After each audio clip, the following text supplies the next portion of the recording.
3, 2, 1. How about we do it again? 6, 7, 4, 3, 2, 1. I think I fallen. Okay, let's try one more time. I definitely. Ready? I can move you. Making review. Making review. Say 6, 5. 5, 4, 3, 2, 1.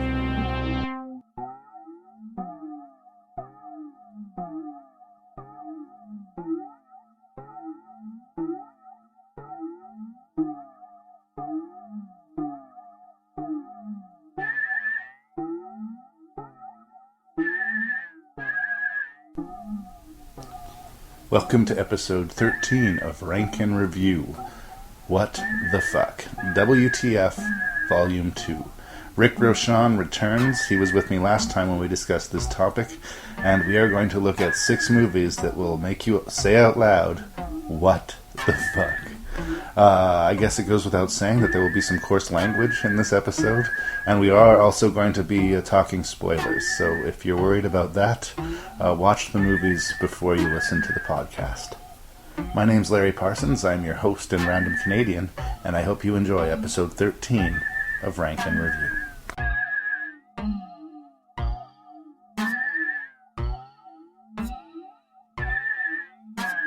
You chose your list again, right? Well, no, I don't take responsibility for this list. No. I came up with all of the lists, but you chose this list out of many. I picked this category of my own free will, if that's the way you'd like to place it. And you kind of picked it again, like I was saying. I guess this was originally called Movies That Mess With You, but we're dubbing it What the Fuck 2, because they are very much what the fuck movies. But again, you've been attracted right to the strange, so... Well, it's very easy to come up with things to talk about with very unusual movies. Even just the fact that you're just sitting there going, your jaw sits open while you watch these films and go, huh? And then you need to talk to somebody about this just to maybe either verify that you weren't crazy, or to actually try and figure out what happened during this film. So, you saw it too, right? Yes, it's like, I didn't sort of spasm and misinterpret this, right? It's like my brain needs to purge. Well, I think this is my chore with this because, I mean, I did not like a lot of these movies. I'm not a big fan of a lot of them, but I don't want to be all about hating. So, like, I'm trying not to just have a bunch of movies where this was stupid, and then this was stupid, and this was stupid, I hate it, don't watch it. I think that's boring to listen to. I want to try and get into this a little bit as to, like, okay, what were they going for, you know? Well, and it's kind of a mix here, because there is some of these movies I enjoyed, and some of them not so much. So, but the thing is that the material itself isn't the kind of topic that really gets my blood going. It's like if I wanted to, start really coming up with creative ways of saying how much I hated a movie, I'd need to pick different categories. It's like if I was watching like torture porn, that category, I couldn't have done it because it would have just all been, pain, and I would have hated everything. There's stuff that I didn't like about these movies, but they're not inherently bad or offensive to me. They're just... There's usually a seed of an idea somewhere in it, yeah. Yeah, it's like I can watch these and go, yeah, they weren't good, they were weak, bad movies, like bad storytelling, bad acting, whatever, but nothing really, like, just stuck it in and twisted as I was watching it. It was, I can still speak about them, and I don't feel like I was permanently damaged. Well, here, let's go through the movies that we're going to talk about today. And it's weird. They would seem like a very disparate group of movies, but I do think upon watching them all together, there's similarities. There's connections between some of these movies. Sure. David Lynch's probably most beloved film, maybe Blue Velvet, comes close to it, but I think Mulholland Drive is up there with the Lynch fans as far as his best work. Very bizarre film, Mulholland Drive. The 70s thriller Don't Look Now by Nicholas Roeg with Julie Christie and Donald Sutherland. Very strange sort of psychic thriller. Dead and Buried from the 80s, with introduced some special effects from Rick Baker, and some interesting mix of talents from the 80s come together for this dark little, feels almost like a Twilight Zone episode, but with a lot more gore. You hit the nail on the head. That's exactly what I thought. Dario Argento, and like I'm a horror movie fan, but Dario Argento's sort of popularity and respect among the horror aficionados continues to elude me. I'm not a big Argento fan. I want to be. Part of me wants to be. I feel like everybody else is in on a joke that I'm not. But we're going to look at his film Phenomena, starring I think 15-year-old, utterly stunned-looking Jennifer Connelly. Oh man, we have the zombie picture, Burial Ground, The Nights of Terror, and Adrian Lynn's follow-up to his theatrical smash Fatal Attraction, Jacob's Ladder, starring Tim Robbins. Sort of an interesting... I'm excited. You're excited? Sure, why not? Did you watch them in a really close period together, or did you have to take breathers in between? Actually, this time I kind of... Like, I did a burst of them, 3 of them in one go. Right. And then there was a week and a half between, and then I spaced out the last 3, which were going to be the painful ones to watch over a number of nights, just so that... Because, like, really, watching 3 hard-to-watch movies all in the same night just doesn't... It's not good for my psyche, I don't believe. Or anyone's. I think it's worth mentioning, this film, Burial Grounds, Nights of Terror, relatively obscure Italian exploitation zombie picture. I gave it to you, and then we found out, coincidentally. It was showing at the Broadway Theater, a local art house movie theater, that week. Like, I was just flabbergasted. It was a double bill midnight horror movie, and I was walking down the street, and there was a poster on one of the poster boards downtown, and I went, I know that image. Yeah. And I went back and looked, and I went, oh my God, it's on the big screen. The odds of that. And I couldn't bring myself to do it. No. I just, having watched it on the small screen, I can say that was $7 well saved. I don't care how good the other film in that special feature was. And I don't know what would be added to this film by seeing it in a big screen. Well, to a certain extent, it's like going to see Rocky Horror or something like that. I think you get that kind of oddball crowd, which adds a little bit to the experience. But really... I got plenty on my own, with a stiff drink sitting beside me. Fair enough. Well, let's get started. And since we dug into Burial Grounds, why don't we start there?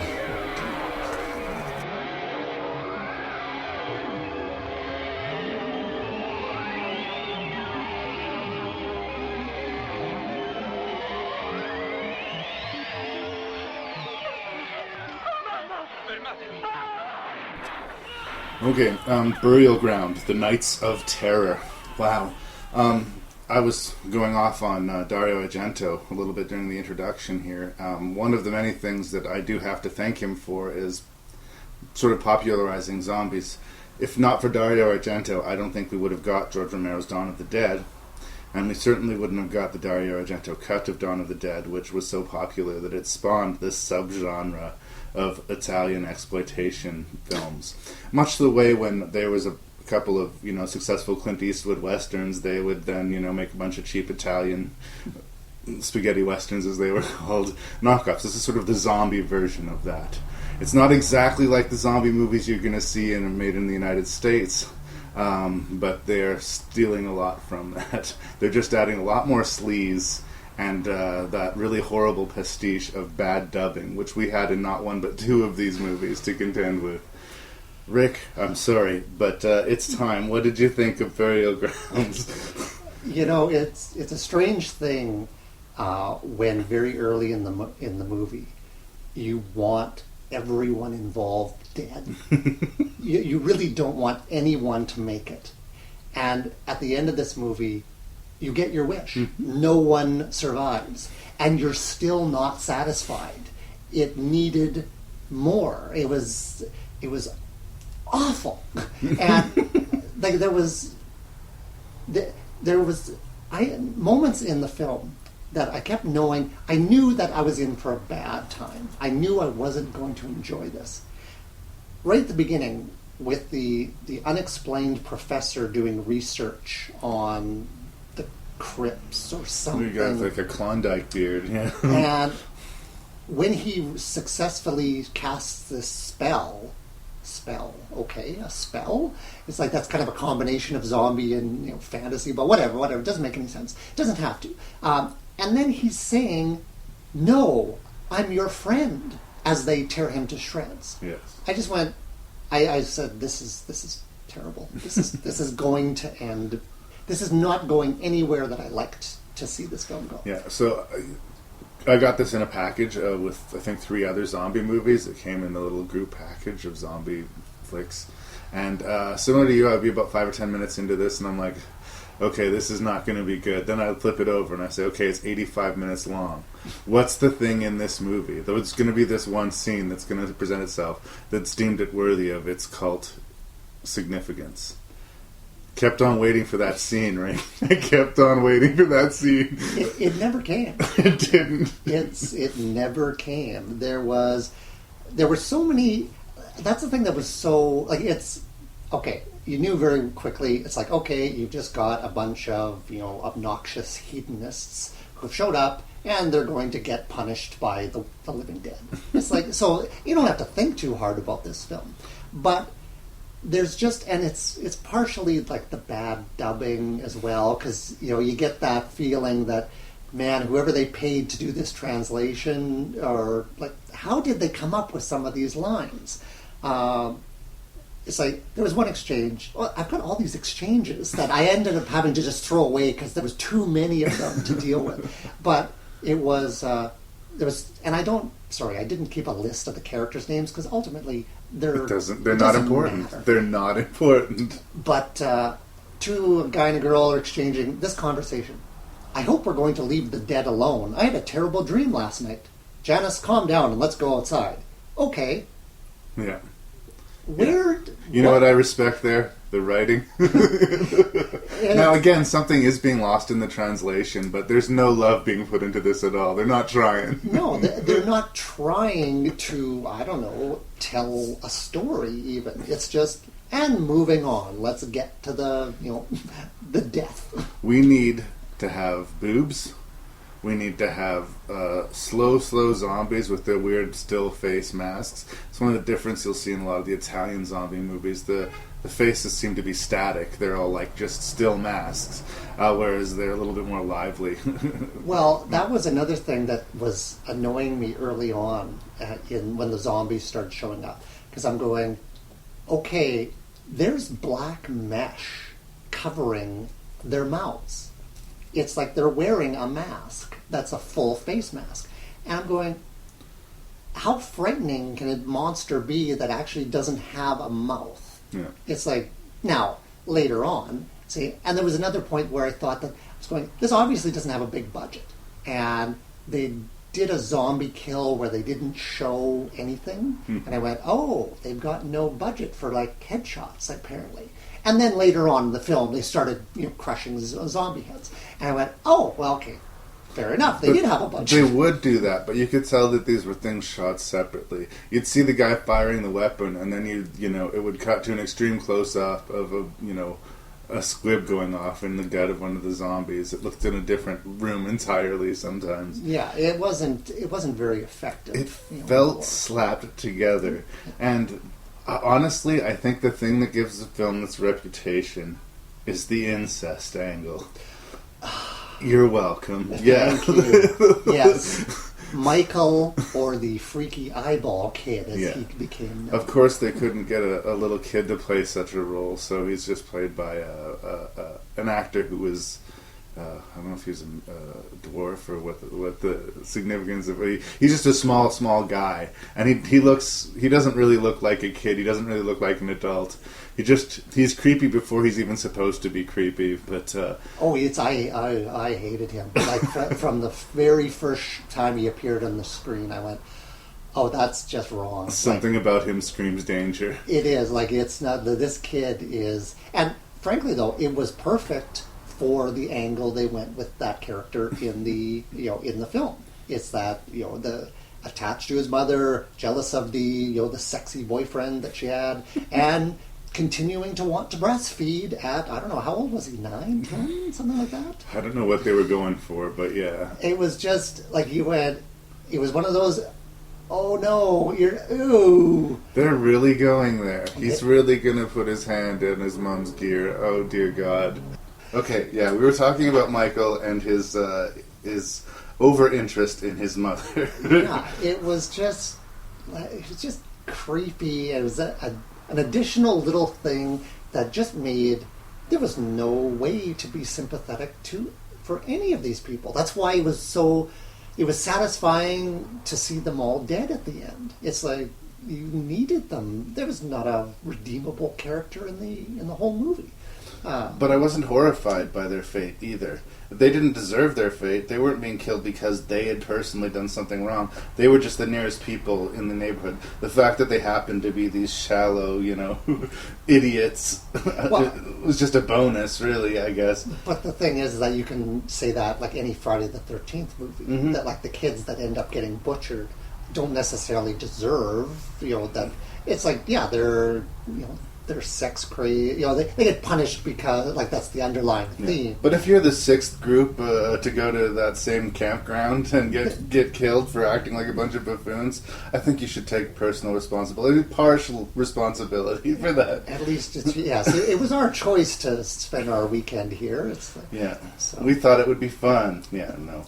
But something else that bothered me about this one is that, there's the zombie genre has different, certain filmmakers do the slow zombies or the fast zombies. Like, fair enough. Like that's each approach has its strengths and weaknesses. The tool using zombies that was new. I can't say that I've seen that before.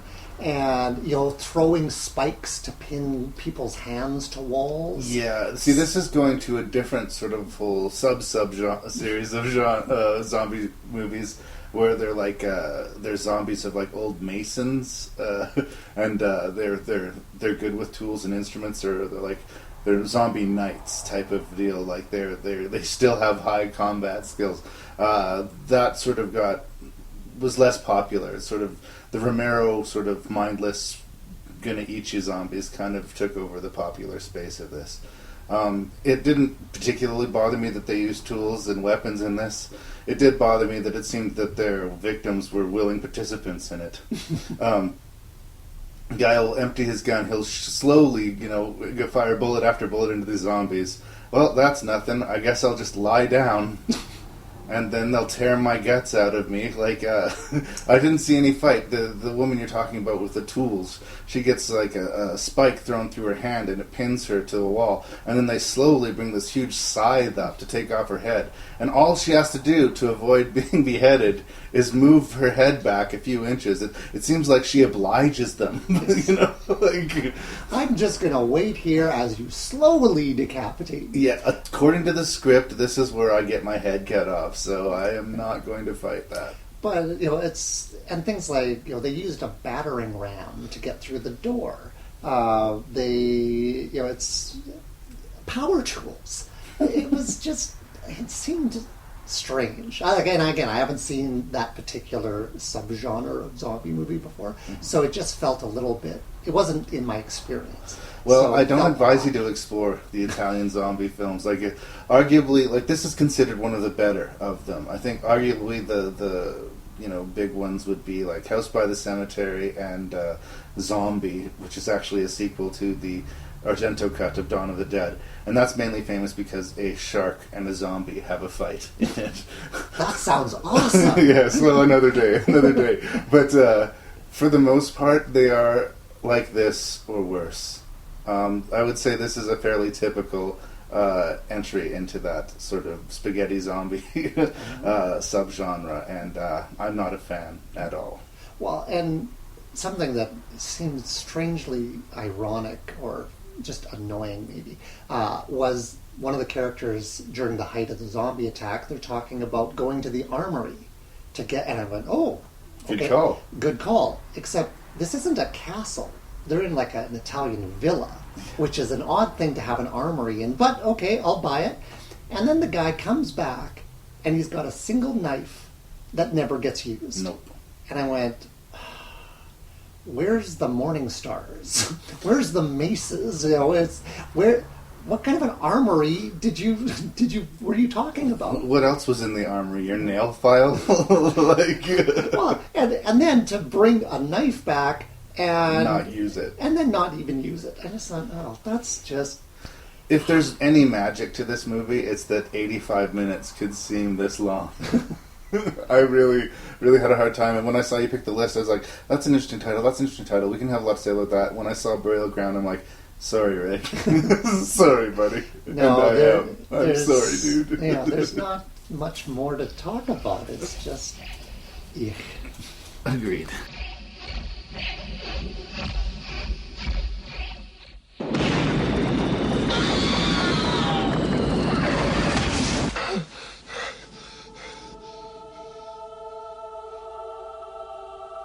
Every day, Jacob Singer goes to work.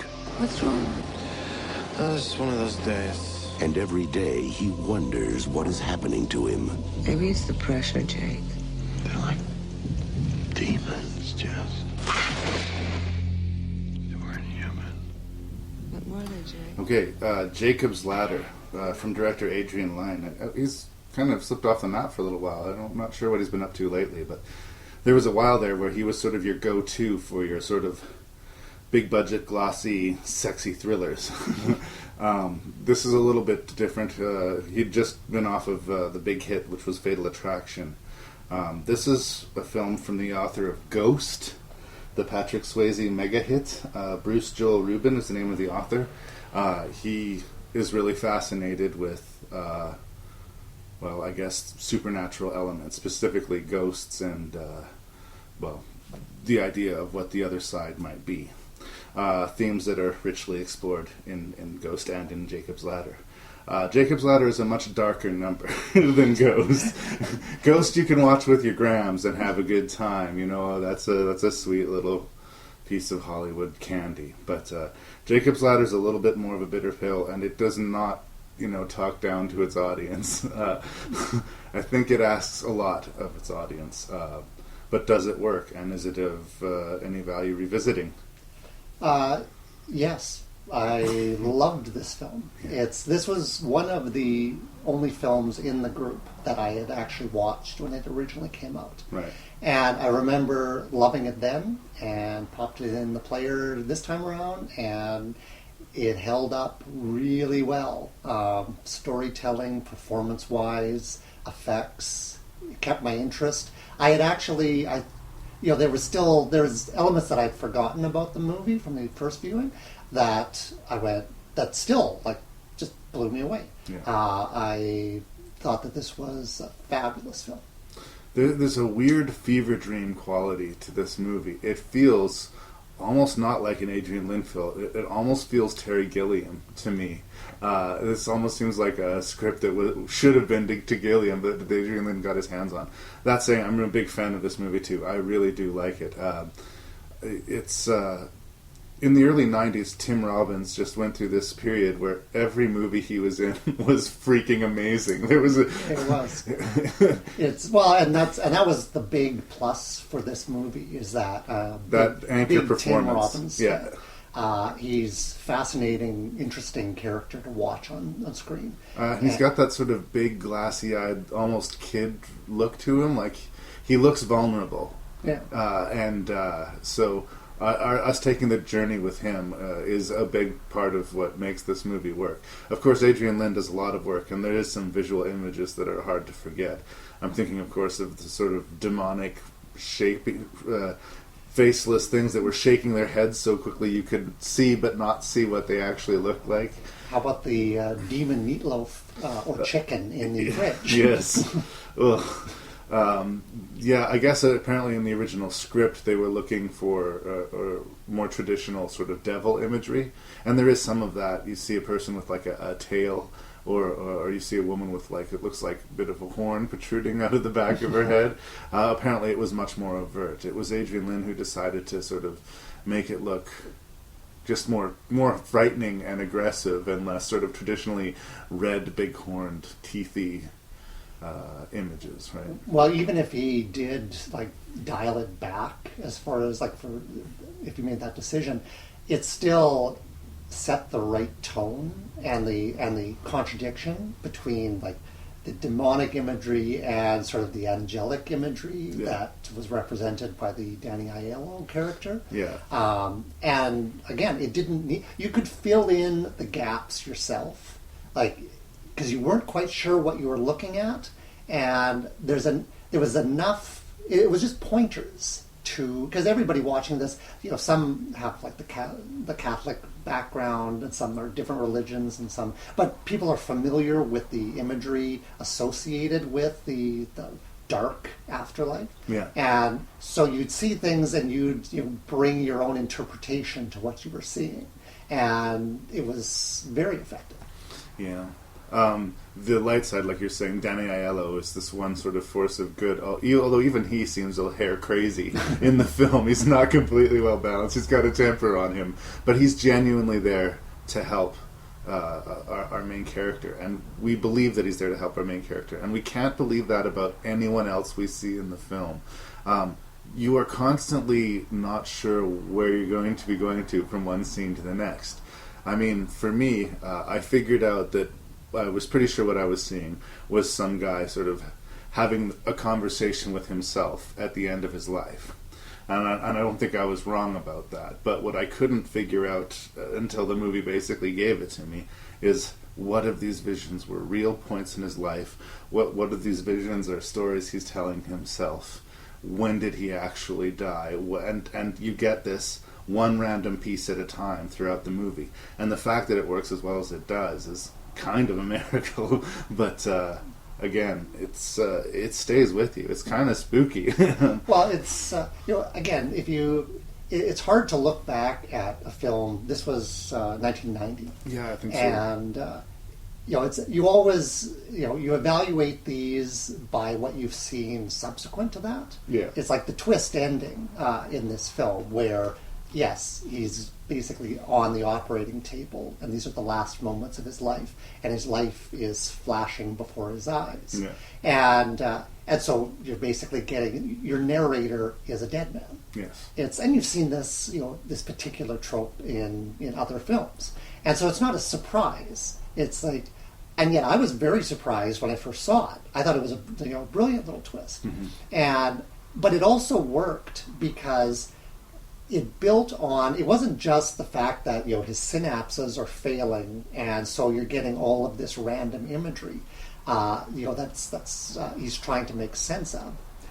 But it's also the fact that it was built, the story on just a plain real level, as a Vietnam vet potentially exposed to a debilitating toxin that was causing him hallucinations and mental breakdowns. He was explaining his death to himself. But it made sense, even if he hadn't died at the end, if that hadn't been the twist, right, it was still playing out as a perfectly legitimate story just on that level, right, which made it very interesting as well. So there was a couple of different ways you could have gone at the end, which would have equally worked. And when all of a sudden they cut to the operating room with the MASH unit and they pronounced him dead, I went, I was like, and all of a sudden I'm going, yes, okay, this is awesome. So what was all the things? So that's why sometimes we see him with his son and his son is alive, and other times we see him, he's mourning his son and his son has died, and sometimes we see him and he's married and he's got his wife with him, and a lot of the time we see him, he's with the Elizabeth Pena, this sort of volatile, sexy girlfriend. That you imagine that maybe he'd seen in like a mailroom somewhere and imagined a life with her, but but you didn't know what was real and what was imaginary and what was, When he had that fever and he almost winked out of existence for a second there, was that just his body almost giving out, and then nope, we're still gonna chug on a little bit, or was? I suppose if you watched it again, looking for those elements, those hints, because you could very easily have seen that being a it's like clear bang, they give him the paddles and they bring him back, and that may be suggestive in the the background soundtrack track somewhere. It's like, but it's just mixed in with all the other things that are happening and you don't catch that. But yes, you can certainly interpret. There's lots of ways of interpreting how this story is unfolding, and the layers of perception. I mean, this movie could probably eat Inception for lunch in that respect, because during the fever sequence, during the fever sequence, he actually sort of blacks out and then has like a vision of his wife, and then snaps out of that back into the fevers. There's levels and layers, and you just got to take the ride with this movie, but you're in good hands. I think it's worth talking about Elizabeth Pena, because that would be a weird character to play, because she's basically whatever she needs to be in a given scene. So when she's the perfect, sexy girlfriend, she's the perfect sexy girlfriend, but when she turns on him, she's got this real sort of dark side, burning his family pictures, because she doesn't like him remembering the life that he had before her. And of course the very memorable and horrifying sequence in the nightclub where she appears to be fornicating with some kind of demon in the middle of the dance floor. Whoa.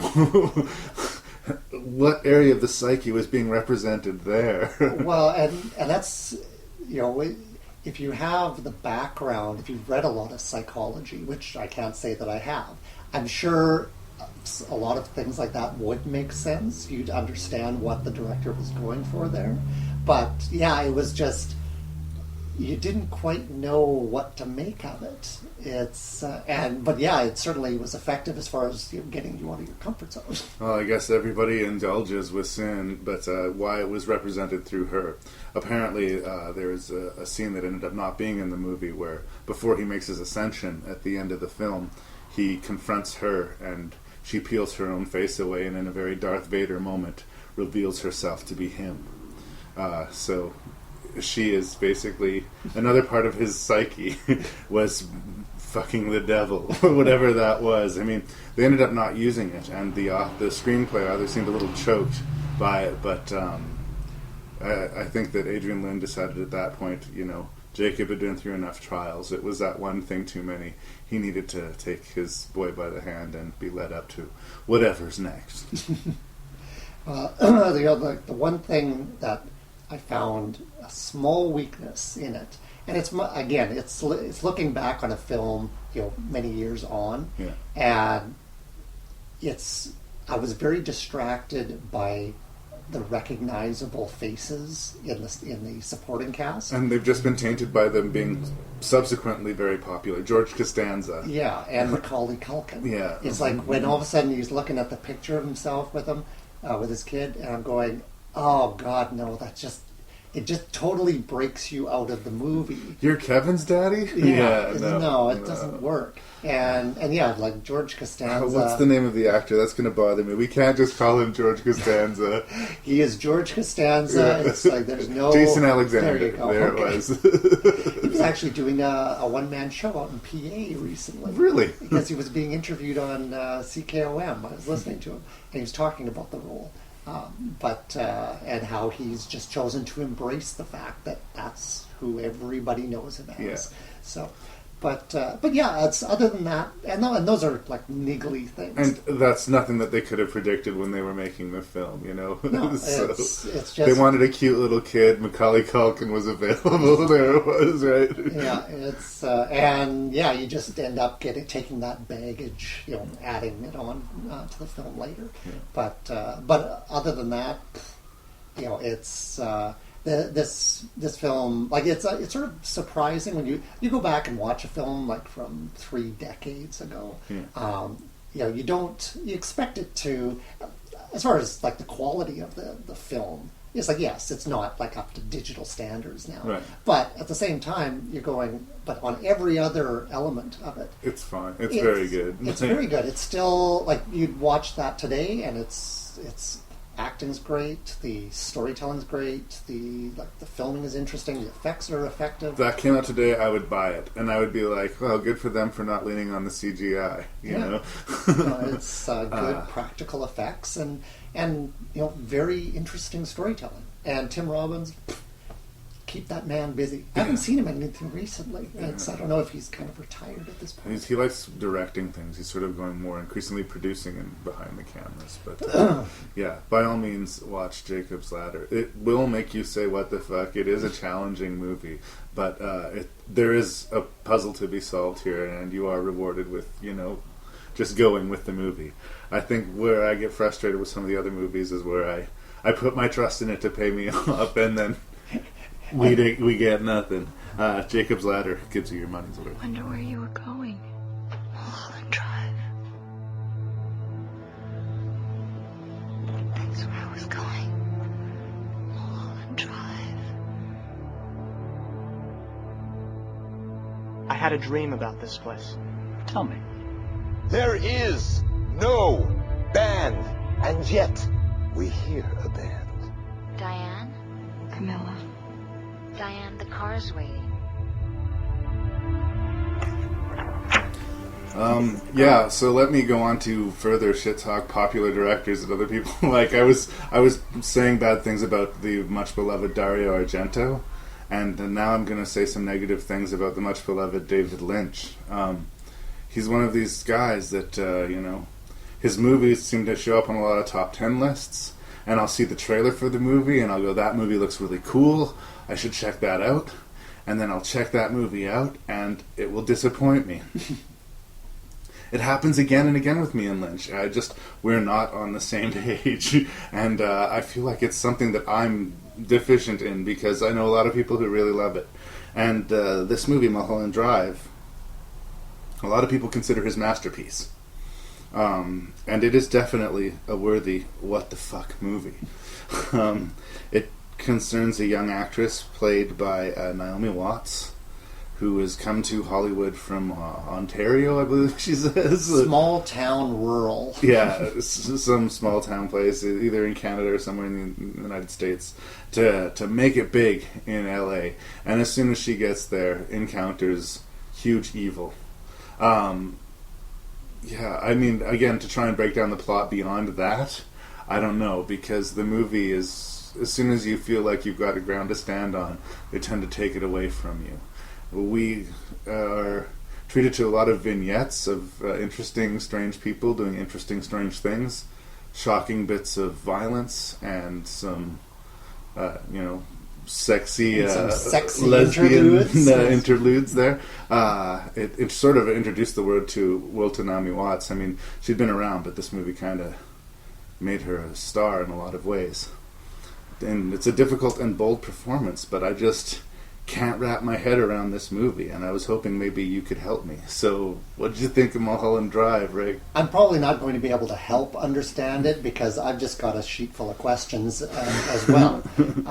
But I've enjoyed David Lynch's films, but I read about this, like having watched this, and I only watched it once, which again is a problem, because you really need to go back again to try and make sense of a lot of the stuff you're seeing. And but I read a little bit about this film, and apparently his original plan was pitching this idea as a TV show. Yeah, this was a pilot for a TV show originally. And then they rejected it, so then he fleshed it out some more and turned it into a movie. And that was, that made perfect sense hearing this, because it felt like a project that wasn't defined, like it was a confused project. There was like alternate,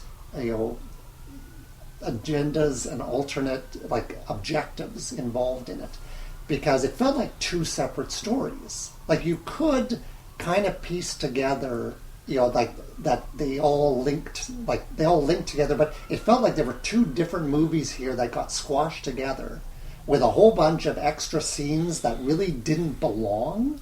And then you ended up with this kind of hodgepodge of filmmaking that was interesting, and well constructed in its way, but didn't follow sort of a coherent endpoint. Yeah. Like that's the thing that I was going. I could feel two different directions he was going in, and it kind of confused me. Why are we spending so much time with this Hollywood director who's bucking rules with the mob? The mob is a huge threat to this one character, Laura Elena. She suffers a car accident and has the, I think, exclusively to the movies and television condition of amnesia, where she can't remember who she is. She bumps into our main character. They become the bestest of friends, and she decides to help solve her mystery. Whereas all of the people in the mob pertaining to her seem very dangerous to some sort of huge supernatural, even demonic evil. When this director character we keep coming back to is regularly defying the mafia, they just keep on sending people to talk to him and convince him that this is what he needs to do. They did seem like two different movies, two different unrelated movies. So much so that I don't think the movie reconciles it. I think in the last half an hour they change it up to accommodate that other unrelated movie. So we have to end this somehow, so... We got to try and make sense of this somehow, or at least make them think that we had a master plan. And I think that's what I found frustrating about this. Because I do think that there are isolated moments of this movie that are terrifying, first of all, and really well made, and like an honest filmmaker made that sequence. And that sequence was put together really well, and that worked. But it's not serving anything bigger. I think it's what he gets on that day, and then the next day is a different day, and it does not work for me. I feel like not anybody could make a David Lynch movie, but anybody could make a movie like this, where there was just a bunch of disparate, haunting nightmare images, and then roll credits, and make of it what you will, people.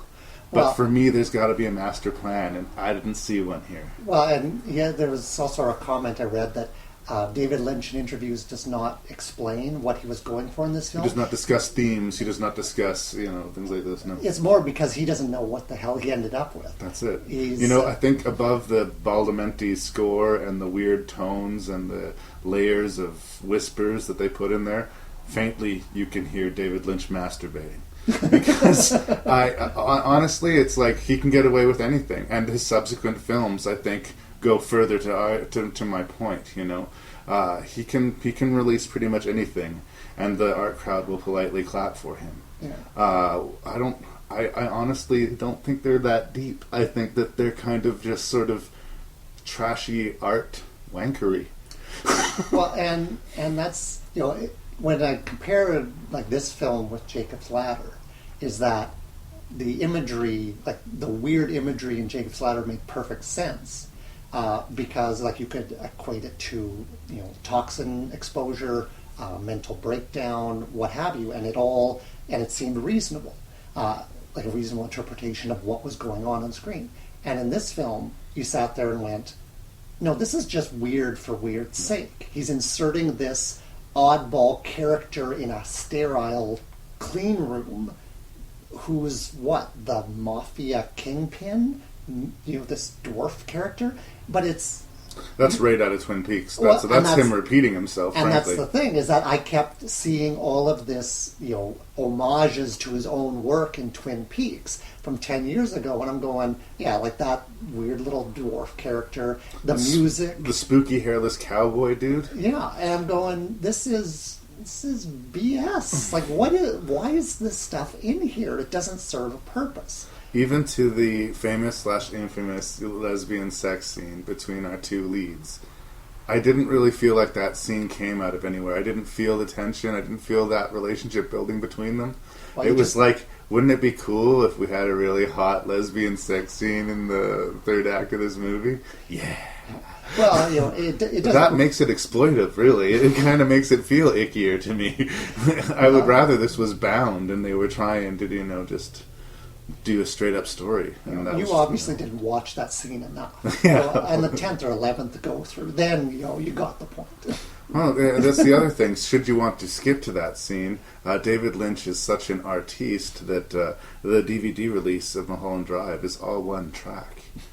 So you just watch it. You take it in all at once. You don't stop and start this bitch. This is just one piece of madness. But I do want to not just say bad things about it. There's a scene early in the film at the Winky's restaurant where this guy is talking to, I assumed, his psychiatrist. Says he had a dream about this place and that there's a man behind it and that he never wants to see that face while he's awake.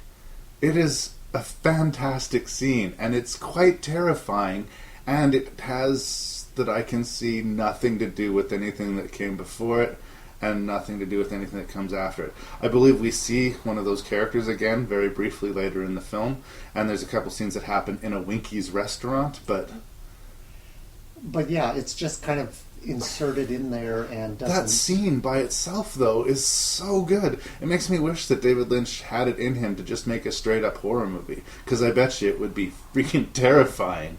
But he's got to make his David Lynch art wankery. You know, I have a specific note about that scene on my page. The Winky's Diner scene. What the fuck?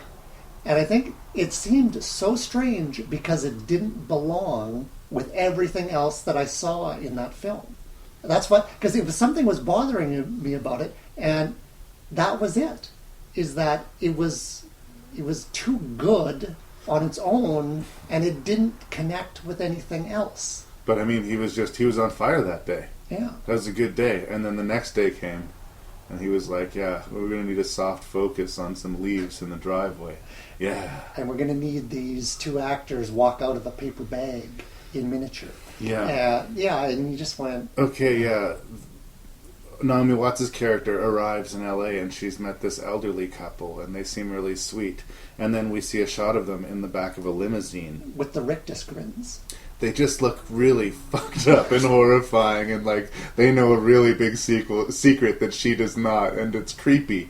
And by the time you've finally forgotten about them, yeah, they show up. It looks like they crawl out of a paper bag and under the door, and then appear before her and chase her around. But wait, this isn't even the same character anymore, is it? No. Because the Naomi Watts character transforms 2/3 of the way through the movie into another character who we'd already discovered earlier in the movie dies in this apartment. We just get to see presumably, I guess, how she dies in the apartment. I don't know, Rick. I don't know. The climactic moment of this film, one of the characters kills herself. And I'm like, she could have, used that gun to defend herself. She could have killed herself, or she could have killed me. I just wanted out at that point. I was like, it's really frustrating, though, because talent is behind the camera, but...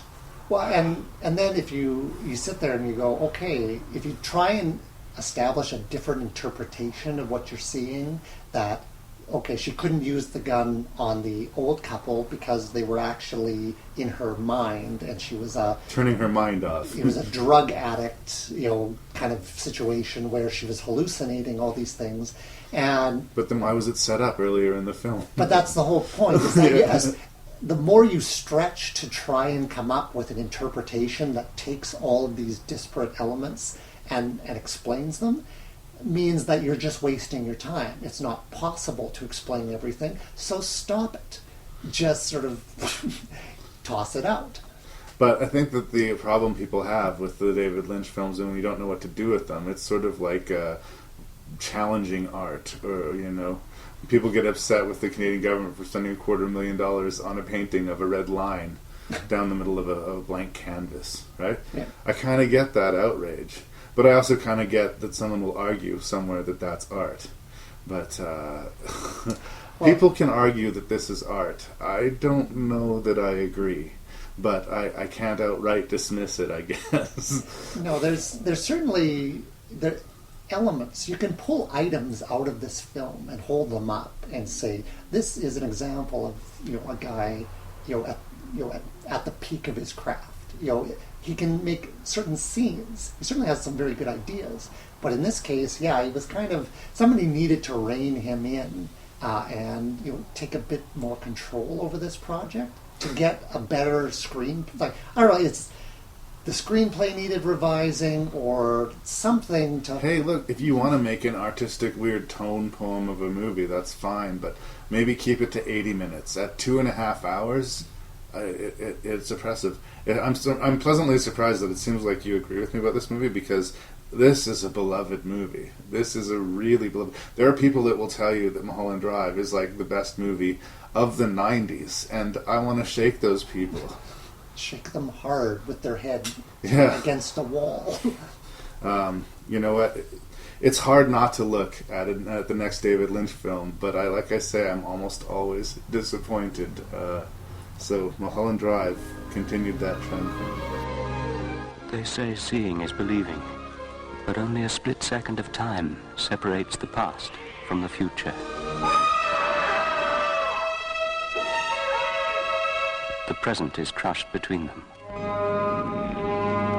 A thin thread of life in a skein of death. Laura!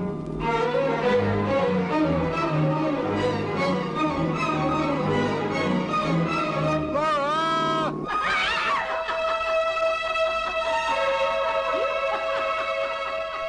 Where are you? Okay, here's one from the Wayback Machine, 1973. I was not yet born. I was 7 years old. There you go. Don't Look Now, starring Julie Christie and Donald Sutherland. Kind of an infamous movie on a lot of levels. Divisive. People seem to really love it or really hate it. It's got a famous sex scene in it that a lot of people argued was not... was a legitimate sex scene. It was like the real deal. Oh, okay. Which is interesting because I think Julie Christie was in a relationship with Warren Beatty at the time. So there's a lot of trash talk about this movie, about the sexual stuff that went around in this movie, and Donald Sutherland and Julie Christie and blah blah blah, stuff that has nothing to do with the movie itself, which I think is actually pretty interesting. I think it's of its time, but it's an art piece in a similar vein, I guess, that Mulholland Drive was, but it's an art piece, I think, that makes a little bit more sense. Okay, scratch that. A lot more sense than Mulholland Drive. What did you think of Don't Look Now? Well, just to get the sex scene out of the way, it's like I had gone 43 years without seeing Donald Sutherland's naked ass, and I'm really not feeling that much improved in my own look now that I have seen it. Even at his prime, it was still just a saggy white man's ass. It was. It's like, the fact is that nowadays, if they're going to put a naked guy in a movie, you got to be like all rippling muscles and taut buttocks. But so in that sense, it was like a regular married couple scene. Although there were some of his moves looked a little awkward. I was going, what is he doing there? It seems strange. But anyway, it was fairly risque at the time. Tame comparatively. Tame by today's standards, and they're cutting between these fairly somewhat graphic images of sex to like mundane, getting out of bed, brushing your teeth in the morning. And they're basically layering in, that the couple's trying, but there's not a lot of life in them. And the reason is that, as in a lot of horror movies, they've suffered a horrible tragedy. Yeah. What is this horrible tragedy? Their daughter drowned in an accident. Yes. And yes, it's as it would with any parent. It's completely changed their relationship and the course of their life from that point on. So they are trying to stick it out. They're trying to stay together. Typically, with tragic events like this, couples will very often split. In fact, more often than not. You get that they love each other. You get that they're trying. I also feel like I think Donald Sutherland is suffering, is especially acute because he seemed to have a premonition of his daughter's death. He did, and it was, it's strange because like in the present in the movie, you get the sense that he's the one, on the surface, he looks like he's the one who's moved on and being able to put it behind him.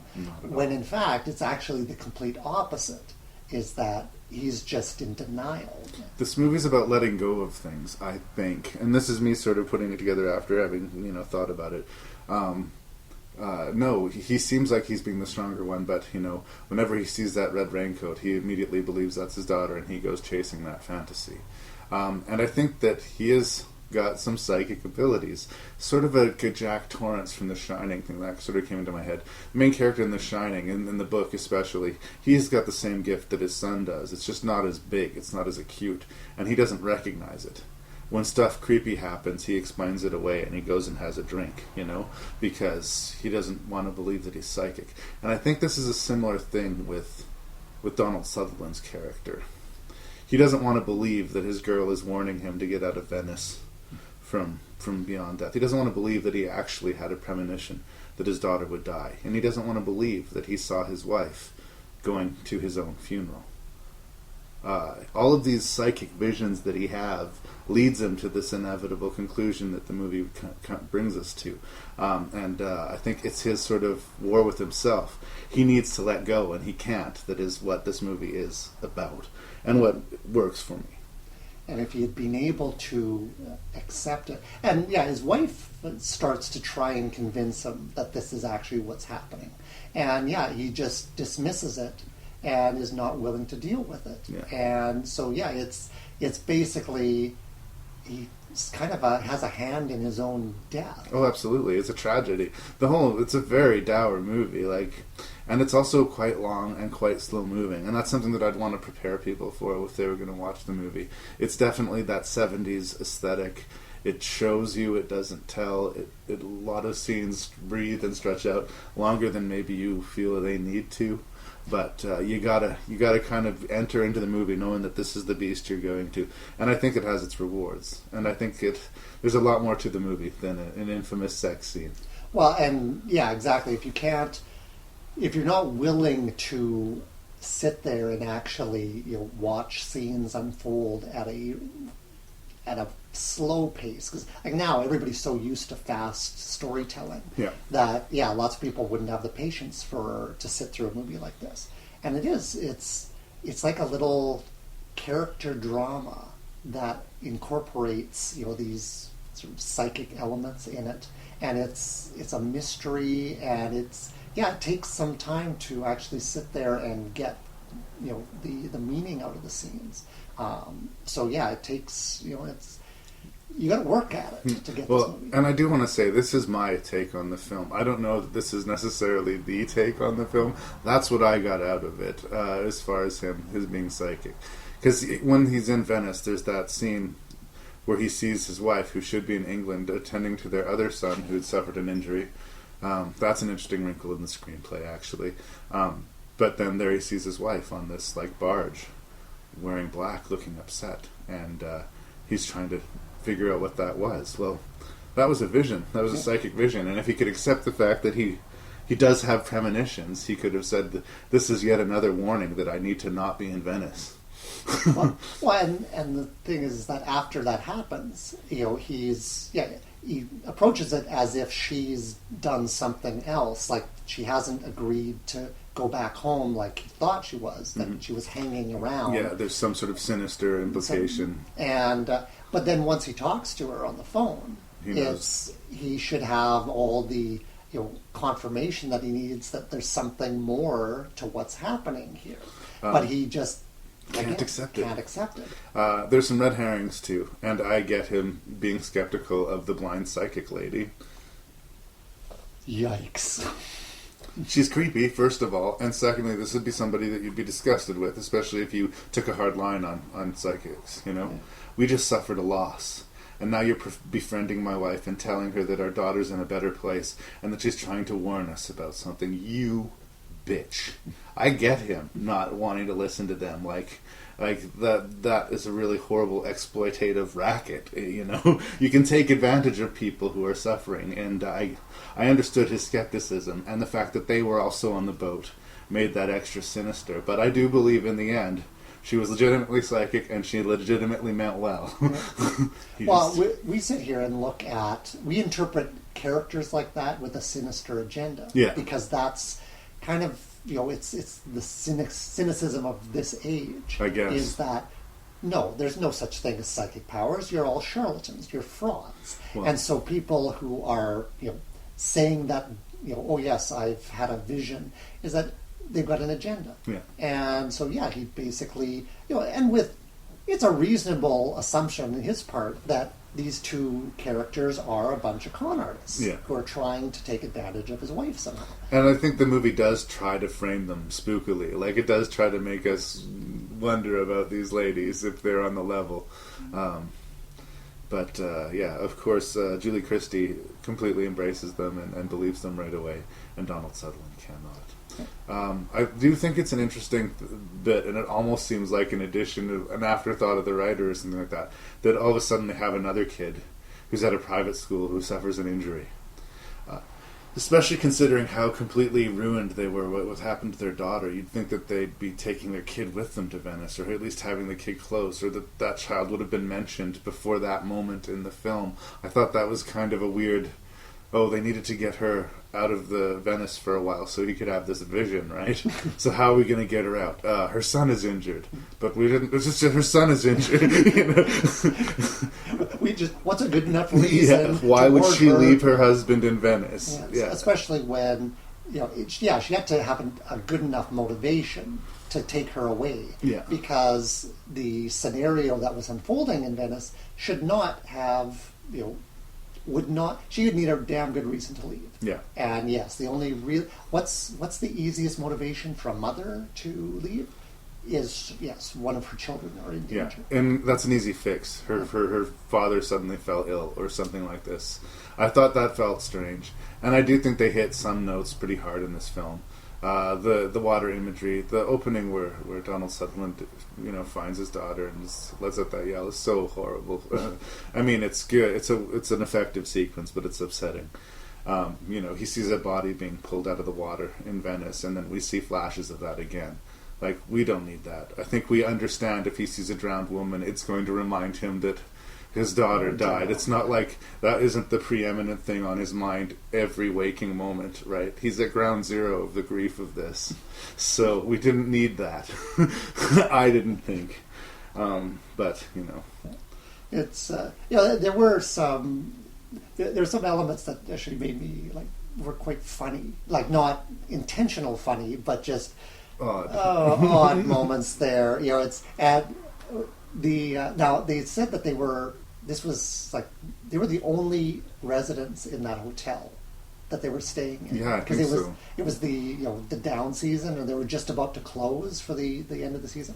And I just laughed when the manager stops to talk to Donald Sutherland and say, it's like, "You're staying for supper, right?" And then the chef comes out and he goes, "No, we're eating out." And they looked so sad. Yeah, they were just like, but. Oh, and I laughed. I went, that is such an odd thing. It was like slapping a baby or something. It's like, "Get out of here, I'm not eating in your restaurant. But you're our only customer." Yeah. And it's a strange touch in a fairly seriously minded psychic thriller. Well, and then there was that bit where they're showing him working on that. He's standing on two separate ladders trying to move this stone statue into place. And I'm just going, okay, work safety rules in Italy at this time are obviously not very strict. And then he falls and grabs onto a rope, and it's meant to be, the implication is that something is out to get him. He's going to die. And I said, he brought that one on himself. He's being a moron. It's like, what kind of... But again, thematically that works. And also, if he was warned that something terrible was going to happen to him in Venice, well, something terrible almost happened to him. Phew, I've avoided that. I'm safe, right? Wow. There's lots of ways you can play with that. And as far as him, not looking where he's stepping and being careless, I think, again, thematically with him just not being able to accept these visions for what they are, he just keeps pressing on, even though he's putting himself in more and more danger. Right. It's a stretch. I admit it's a stretch, but it's there. It just, And then, yes, the little twist at the end. I was going, what is it with weird killer dwarfs? Yes. It's like, because that kind of, I went, oh, and it's the serial killer. Correct. Then the serial killer aspect of the film is pretty much in the background of the story. And yeah, all of a sudden the little woman in the red coat, which he assumes is his daughter, is this crazy dwarf woman with a butcher knife. Was it a woman? I thought it was a guy. Oh, was it? I don't know. It's hard to tell. I thought for some reason in my head it was a woman, but you only get one good look at this person, so... Yeah, it was... But, yeah, you just kind of went, really? Okay, well, I guess... Why was it a dwarf? Well, because then the size would match with the little kid. Yeah. But why was she wearing the red slicker? We don't know. Or maybe was he just seeing the red slicker? I don't know. No. Not everything is wrapped up in a neat little bow, but it's not Mulholland Drive. I think that every scene was considered and has something to do with what came before and what comes next. So I'll give the movie that much. And yeah, whatever you say about that ending, that image is pretty burned into my brain. It does stand out at that moment, but very unusual. Full of old-fashioned friendliness, the kind of town everyone likes to visit. This is the road to Potter's Bluff. There is no road out. Welcome to Potter's Bluff. From the creators of Alien, terror brought down to Earth, dead and buried. Is there any way whatsoever to reanimate people after they have died? To get them to walk around? Okay, Dead and Buried. It's directed by Gary A. Sherman, and it comes out of the mid-'80s, or pardon me, the early '80s. It's written by Ronald Shusett and Dan O'Bannon. I just talked about Dan O'Bannon in a previous episode, Zombies. Dan O'Bannon wrote and directed Return of the Living Dead. Oh. And he wrote the original draft of the screenplay for Alien. Oh, okay. So this is sort of in between those two works, those two great works. And this, yes, came out. Well, here we go. This is a small community called Potter's Bluff, which is sort of trapped in time. It seems very stuck in like the weird 40s, 50s vibe. And not a good place to visit. If you go there, you don't get to leave. You sort of get enfolded into the town. The exact specifics of which is what the plot of this movie sort of slowly unfolds. James Ferrantino plays the local sheriff who's trying to figure out why people seem to show up brutally murdered and then are again sighted later in town fine and healthy and happy to be part of the town. Yeah. Yeah. So, what's going on? How can they be mutilated one moment and this... It's a reasonable assumption by the local sheriff. Something's afoot. There's a few infamous things about this movie. Jack Albertson, who plays the mortician, and spoilers, the central villain of the film. It's his last acting role that he did, and apparently he was playing quite strongly against type. And it was the first big sort of special effects show-off work for special effects expert Stan Winston, who would go on to great things. And the special effects, I think, are quite strong. There's an infamous scene in which a needle is injected into the eyeball of a person in a full-body cast, which is quite horrifying. It was, it left an impression. So I'm getting a not good vibe from you about your opinion of Dead and Buried. What'd you think, Rick? Actually, it was okay. Mm-hmm. It reminded me of a weak Twilight Zone episode.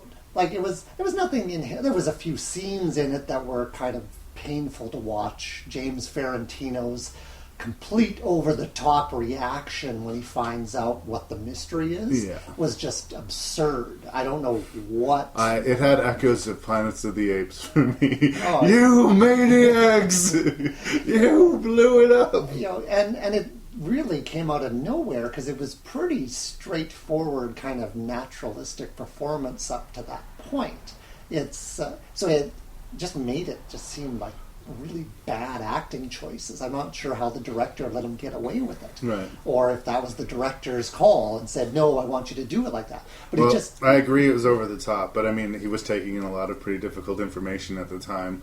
And I say woulda, coulda, shoulda. That's what we got out of that. Don't they say in film, you go for the subtle reaction, Yeah. in theater you go for the bigger reaction because you're playing to the back row? To quote the perpetually underrated brain candy, it's the little things. It is the little things, yeah, especially in film. So it felt strange. I get it. I buy that. Yes, he was receiving a lot of shocking information at that moment.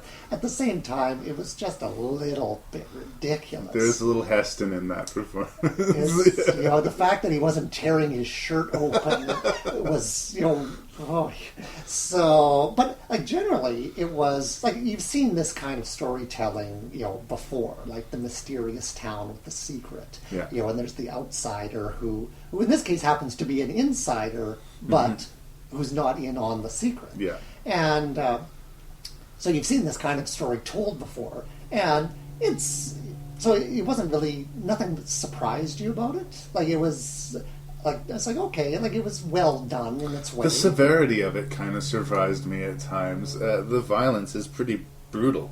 Well, yes, there's. I guess it depends on.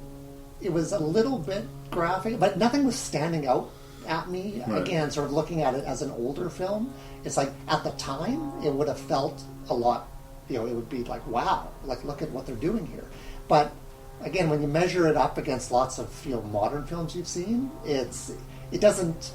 Nothing you've seen there sort of just goes, oh my God, I can't believe they did that. Yeah. It's, in that sense, it loses a little bit of its power for that. I think it's because it's got a bit of a Mayberry vibe to the town. The fact that everybody looks like they're from the 1950s, and they explain this. It's sort of this place that's stuck in time, and this guy's creating the world. And, the way the Republicans imagined it was in the 1950s, where everybody got along perfectly well, and there was, no problems anywhere. To have that sort of apple pie existence subverted by this kind of horrendous violence. They don't just kill this. Yeah, they don't just kill the guy too. They light him on fire and watch him burn and scream while taking pictures of him. There's something really horrible about that, and their stoicness of them as they just sort of stand there looking at him as he's dying a horrible, horrible death. And then the next scene, these same people are just hanging out in the diner, reading a paper, sipping a coffee. I think it's definitely deliberate, but that sort of, those two things don't seem to belong together. This idyllic idea of what a small town life could and once upon a time was, but in order to sustain it, horrible violence. horrible violence. Interesting. Yeah, it's... but it was also, a little confusing because at the end when they had that scene when the sheriff was learning about the mystery and found out that he was a resident of the town, originally, and was murdered by his wife. It's that was I was more put off by that because that was.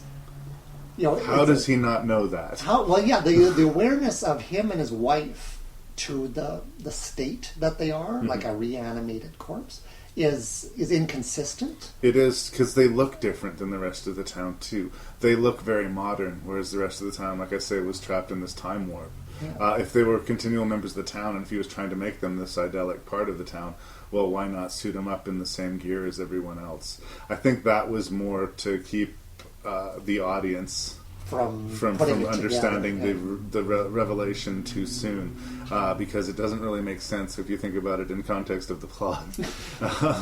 But I think you're dead on in saying it's a mid-level Twilight Zone. You're not wasting your time necessarily by watching the movie, but it's not necessarily enriching you either. No, well, it's a slight meal, but it doesn't hurt any feelings. But I do think it is worthy of a "What the fuck" title. Well, there was the one thing. Well, there's lots of things that I was questioning as I was watching this film. But at the end, I was going, okay, so the Undertaker is the one who's been converting all these people, and he converts himself at the end. And I went, how did he cut his own heart out to complete the surgery? because that was part of it, is that you had to remove the corpse's heart. And they showed him, doing the surgical procedure on himself. And I went, no. That I don't buy. You need a laboratory assistant. Yes, somebody's going to have to do the final stitching, and it's not you, buddy. It's... a word on horror movie logic, too, from this movie. At the very beginning of the film, there's this tourist who's taking pictures along the beach. And, the credits I don't think have rolled yet at this point. You're pretty sure something bad's going to happen to this guy. And then this beautiful woman appears out of nowhere and starts posing for pictures for him, and then starts taking off her top and seducing him. I have to think, even in real world, if something like this was to happen, you would run screaming from this clear siren. Like, this does not happen. You're either in a horror movie or, you're about to get robbed, because this does not happen. You have a remarkable lack of self-preservation in this moment. You should be looking behind you and over your shoulder right now. And again, the townspeople start showing up. There's that weird sinister thing. It's almost like the birds showing up on the swing sets, and the birds in the background. Slowly more and more people are showing up to watch. Yeah. And one of them is Robert Englund. Yes, which is Freddy Krueger himself. Yes, and it was a little, you always have to get your start somewhere, and in a little genre horror movie, it was a welcome little addition there. Yeah, he was happy to get the part. I'm sure at the time he had no idea how many hours in the makeup chair laid before him. But yeah, again, I think that for real horror fans, there's a lot of people involved in this project who are interesting. Like I say, makeup effects and Dan O'Bannon, and it's just sort of an interesting collision of talent. It's not doesn't knock it out of the park, but it's certainly not boring. No, it held its interest for while watching it. Again, it doesn't stay with you too long. It's and it doesn't hurt to watch. It's okay, but yeah, it's you could get the same thing out of a mid-level Twilight Zone. Yeah, and it's like it was all right. Twilight Zones are only an hour or two. This one's 94 minutes. Yeah, so you can get out of there a little bit faster. Jennifer is the new girl in a strange school. She's taunted by her classmates, haunted by a deadly secret.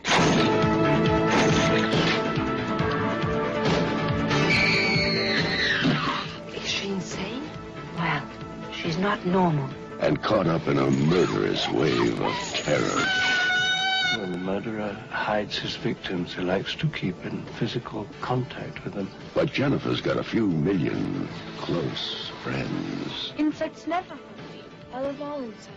You're in a position to do extraordinary. So we started this list of reviews with a badly dubbed zombie movie, and we're going to end this list of reviews with a badly dubbed not zombie movie. Although I kind of wish there were a few zombies in here just to spice it up a little bit. Well, Jennifer Connelly kind of has as much expression as a zombie during this whole film. So yeah, I don't want to be too mean to Jennifer Connelly, and you're right, she's a total deer in headlights throughout this movie. But she was also 15, I believe, when she made it, and was just cast basically because she was a model, and Dario Argento thought she was beautiful. And he's not wrong, but she's 15. She's not even old enough to properly ogle yet. Good God. Yeah, this Jennifer Connelly plays a girl who's named Jennifer, and I'm sure that was very helpful to her as an actress. Goes to this Swiss boarding school, which is suffering a bunch of mysterious deaths. That's about as much setup as I'm going to give the movie before we can get into it. I was saying that I'm not as big a fan as Dario Argento as a lot of horror movie fans seem to be. A lot of buffs really bow at the altar of Argento. Here's a bit of evidence, I think, to my favor. Argento considers this one of his best films. Bowing before the altar, putting him on the altar is actually a more appropriate metaphor for this. Because I knew very quickly I was going to have a serious problem with this film when I heard the following. People call this the Swiss Transylvania. Why? I don't know. They just do. What is the point of writing a line like that? It adds nothing to the story. It doesn't. It's just like, There's nothing to... and there's tons of those kinds of things. Again, it's a poorly conceived translation of an Italian script, and they paid the guy $20 to do the translation, and he just knocked it off. And it's probably the same guy who dubbed the Knights of Terror. It's garbage. It's just painful. I hate bad script writing. Yeah. It's just so... because it just... you have to keep hitting the pause button and like headbutting the screen. It's like hoping that the impact will translate into the film and shake some sense out of it. It's terrible. And sometimes if you have a weak script, you at least have actors that are committed enough that somehow manage to sell you this damaged bill of goods. This is not the case in Phenomena. No. Here's an interesting true story about Larry, and I'm bringing this up because it's more interesting than Phenomena. When I was a teenager, I had quite the little crush on Jennifer Connelly, and I would search out her work in video stores. And I came across this movie called Creepers, which is about a 15-year-old Jennifer Connelly who could psychically control insects, and she used those powers to solve a murder mystery. Sounds familiar, right? It does. It is this movie, and it's an 83-minute version of this movie. And it's terrible, but it's mercifully almost a full half an hour shorter than this movie. If you can find a copy of Creepers on VHS, well, don't. But if you could, you would save yourself a half an hour. And I'm sure it was a lot of just slow walking down hallways or metal music playing in a scene that should be suspenseful. Some grinding like metal. That's frightening. I'm really scared something's going to jump out of the shadows right now. Donald Pleasance shows up in the movie, which is criminal. It's I know that for a guy who's made his career in genre horror, it's like he's had to say a lot of weird stuff. He's been put in a lot of weird situations, and even like I gotta say, like when he was reading the script, you literally want me to say this bug wants to have sex with you. Yes, it's like. Come on, have a little bit of self-worth. Honestly, when he said that line, "This bug wants to have sex with you," I thought he was referring to Argento, but I just that was my interpretation. Yes, Jennifer Connelly's character has a relationship with bugs. She can hold bees in her hands and they won't sting her. She loves them. She says she loves them. And coincidentally, right next to her school lives Donald Pleasance's character, who's an entomologist, with his monkey nurse protector. And we're going to go back to the monkey nurse protector because the end of this movie is off the charts bonkers, Rick. Whoa. Yes, he's helping the police in their investigation because, which is true, there is a life cycle thing with insects that can help age a body. They can know what generation of maggot is feeding on this body, ergo how long the maggots have been on the body. CSI has turned that into, they've used that for 8 years. Yeah, but I mean, in the mid-'80s, I think this was a less common thing.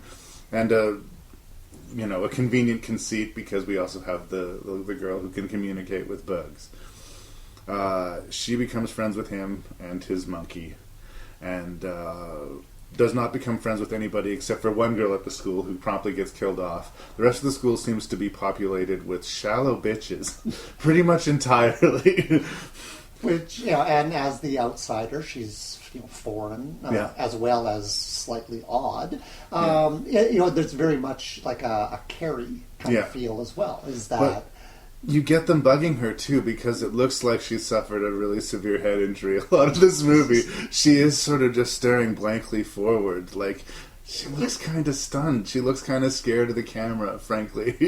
And if she wants to be a target for all these other, school girls that she's making herself a target. Yeah. It's she should be the popular girl, just looking at her, but she's not in the in crowd. And but apparently in Swiss boarding schools, they often ask if you've had sex with your father. Because that was also... No, yes, but I don't think she knew that was her father at the time. And yet it felt so awkward. Yeah. It's like, it's just, this is so uncomfortable. Again, you can tell Dario Argento co-wrote the screenplay, and I think it says a lot about him. That when she's in danger and she realizes she needs her help and she needs to get out from the school, she can't reach her father because he's busy making a film somewhere.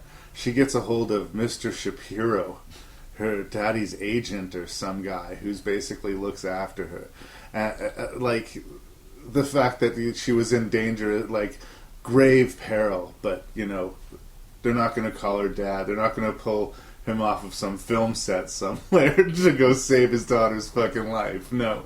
They're going to send Shapiro to come and save her.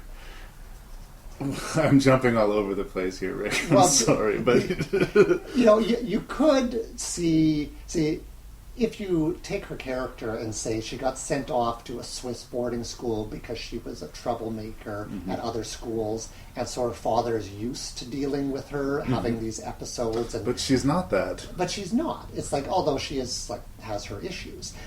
She's a little stuck up. She's a little stuck up, but she's got her old bug thing going on.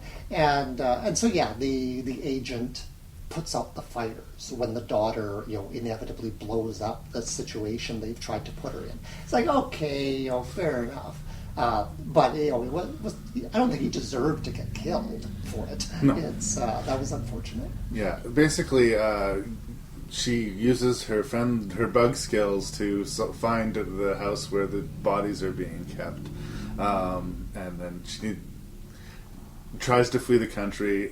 She ends up getting picked up at a train station by one of the teachers at the school and taken back to where? The same place. It's really clear where this going in the third act. And we have a fairly standard slasher movie third act. A police officer comes in at the wrong time and ends up being handcuffed to the wall and not being able to save her. Although he sure tries like hell to save her and does not deserve the fate that he gets. Well, and the fact, though, that at one point that he frees himself from the handcuffs by breaking his own thumb. But yeah, which was like, oh, I hate those.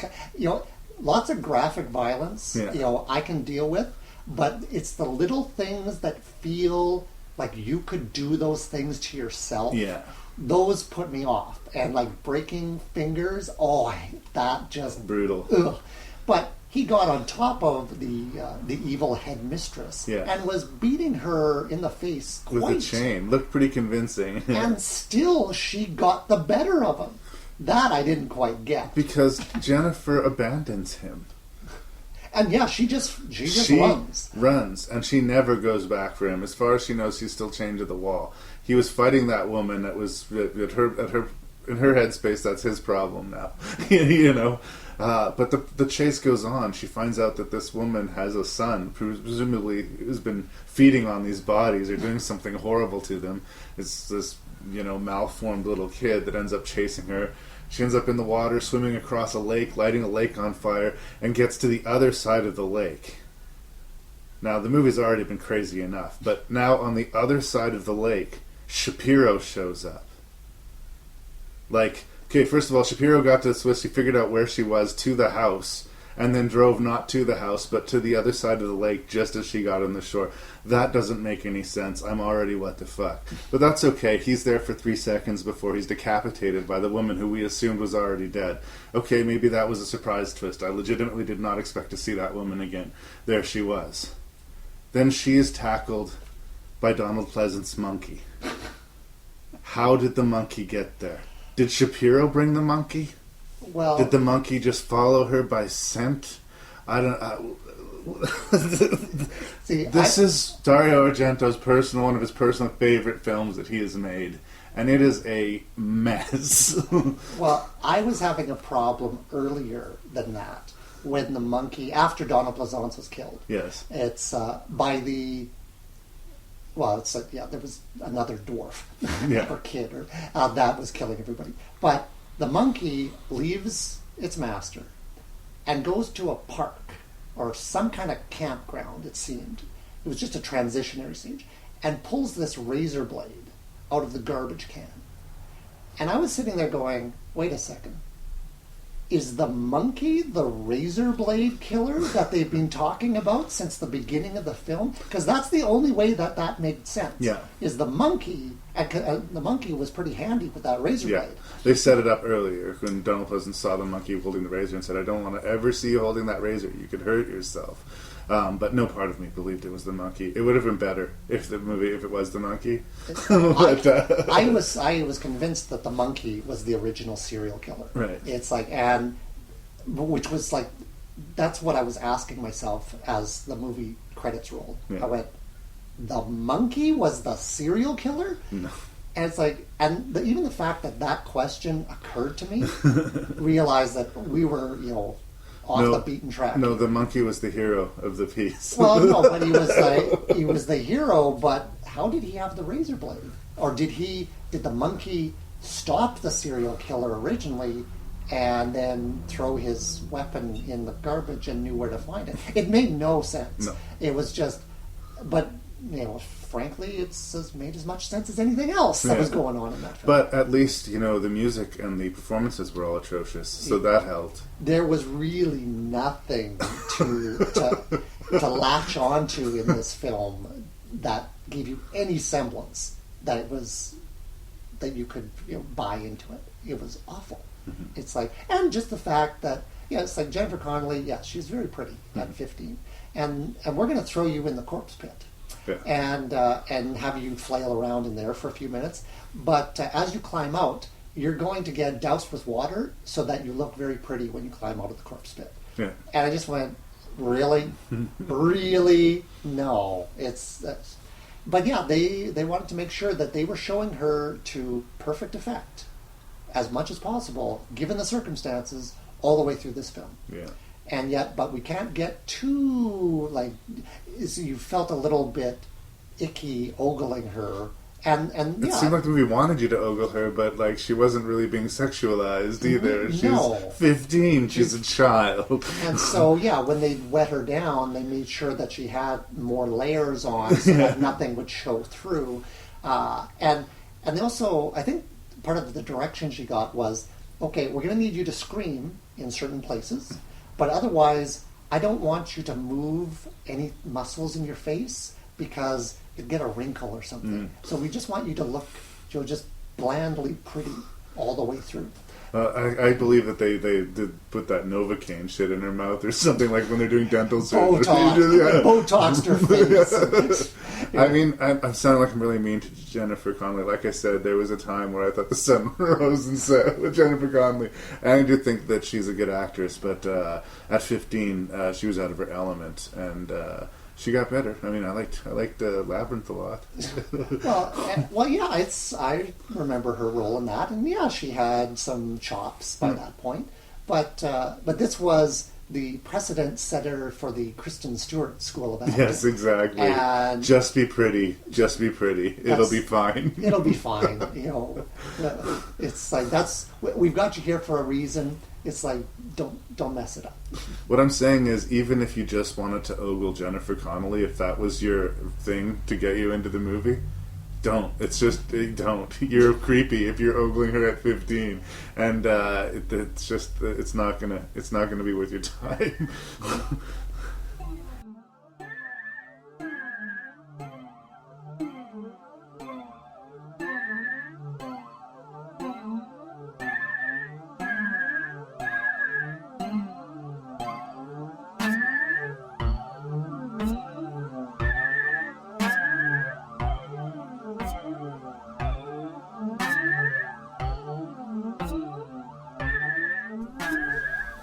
All right, Mr. Rick Rochon, thank you so much. WTF Volume 2, Rank and Review.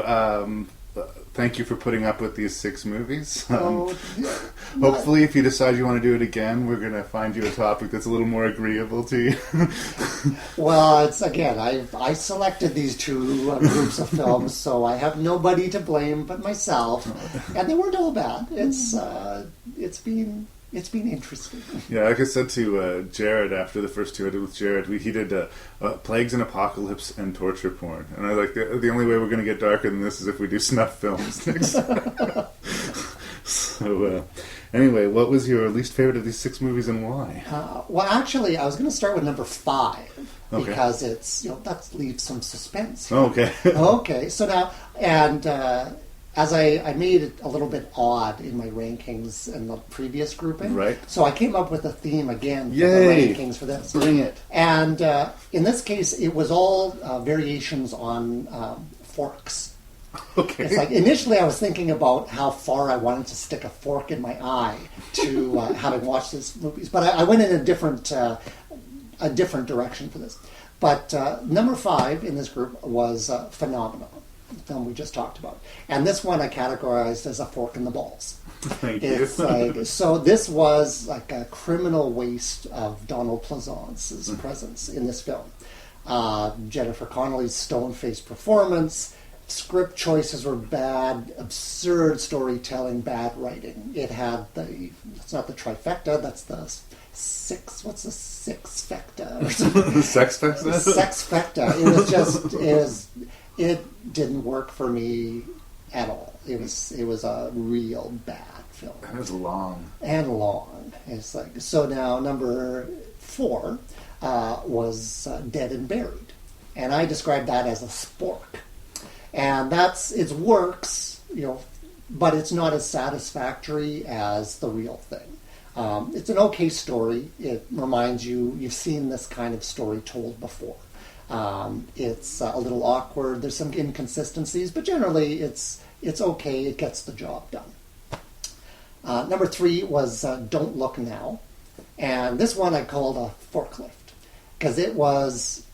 I hate using the word workman-like performance. It was a workman-like piece of filmmaking. It was... the story was interesting. Performances were good. It was a little bit of a mystery. It needed a bit of help to improve some of the scenes. But generally, it was a solid story that left you satisfied at the end. Mulholland Drive, despite the absurdities and like the clumsiness in the filmmaking, I did find it engaging at times. It's like there was interesting characterizations that I could latch onto.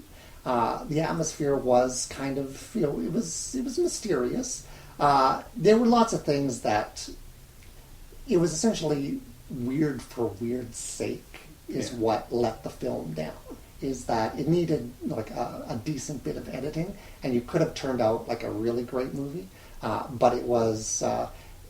if I believed that there was a blueprint to understanding that movie, I think I would like it a lot more. But I think you just got to take it in, and that's it. And just accept it. And, despite all of the flaws that we pointed out, it's like when you were comparing it to like some of the movies, it feels like an artificial high in the rankings. It came in as number 2, but I just couldn't see putting it, below Phenomenon or Dead and Buried or Burial Ground. There's just some movies that'll sort of surprise you. Like you said, you never imagined that Trailer Park of Terror was going to rank so high when we did that last time, and there it was. It kind of finds its level, and so it actually came in as number 2.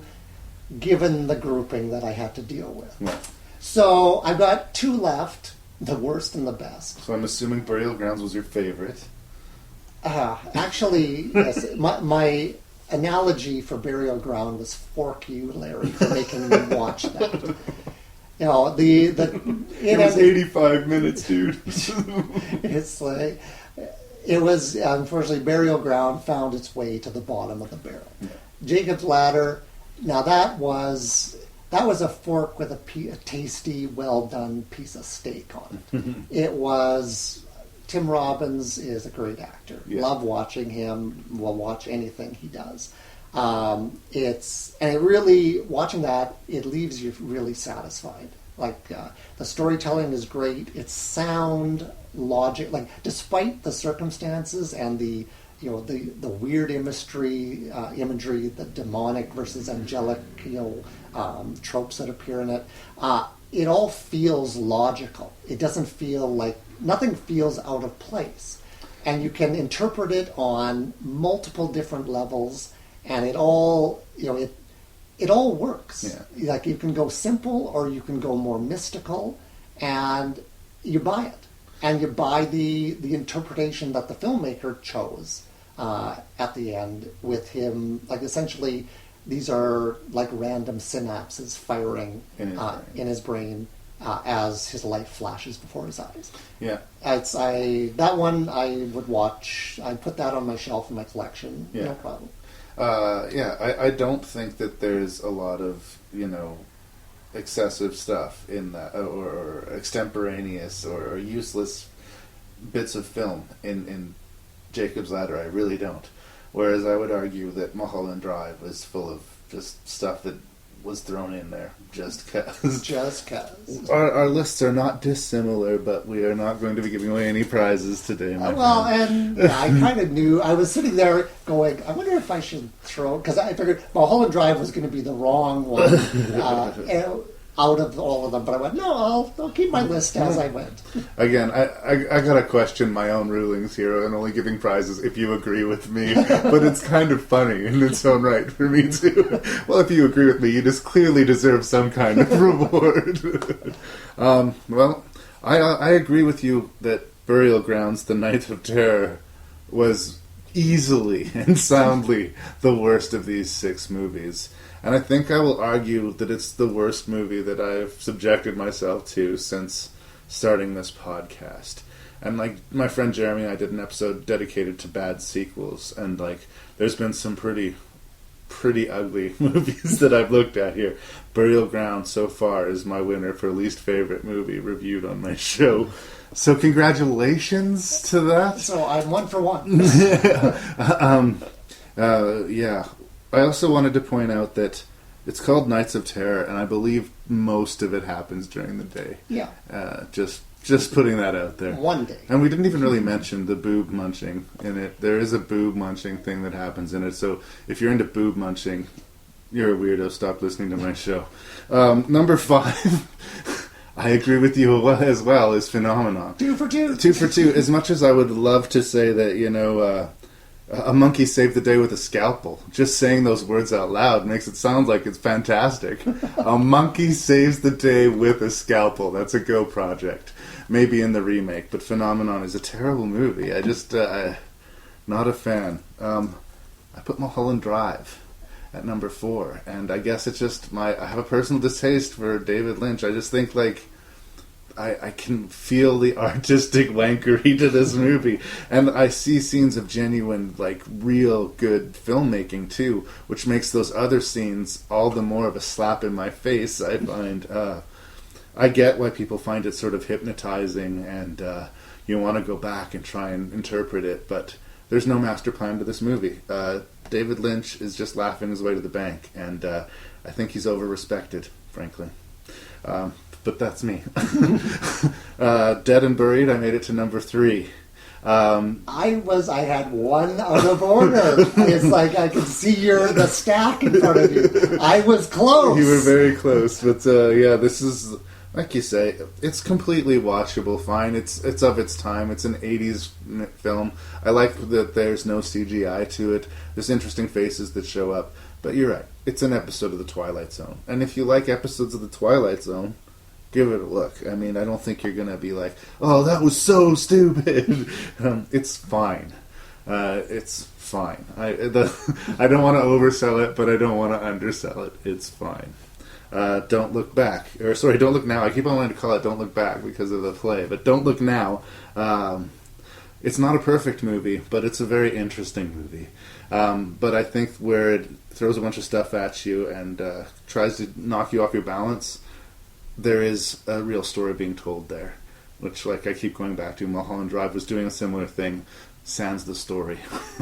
I don't know how I would describe that movie to people. I can say that Don't Look Now is a psychic thriller about grief and about letting go, and it's tragic and it's scary. So it's number 2. But yeah, usually, like I say with these lists, I've been finding a lot of the times the number 1 movie and the number 6 movie announce themselves really quickly. Jacob's Ladder outclasses all of the other movies in this list, I think, by a fairly large margin. It's a really good investigation of what it would be like to, have that conversation with yourself at the moment of death. He's explaining himself, why terrible things happened in his life. He's explaining to himself why he died and the purpose that his death would show, in his little fantasy, eventually they're going to find out what happened to him, and it's hopefully going to make some difference in the world. And it's also the flights of fantasy, the stuff that you wanted to do in your life that you didn't, like Elizabeth Hannah. All of this stuff in this really delicious stew, and just throwing stuff at you. Every scene is something different, and you don't know how to take it, but you're in the hands of someone with a master plan, and the movie pays off.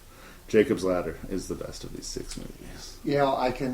And I'm quite sure that if I had made the adjustment to my list spontaneously like I thought, I would have gotten it right. Oh, yeah? You would have switched 2 for 4? I would have thrown Mulholland Drive further down. Oh, really? It's like, but I was close. I was a lot closer than last time. Yeah, no, we're on the same page.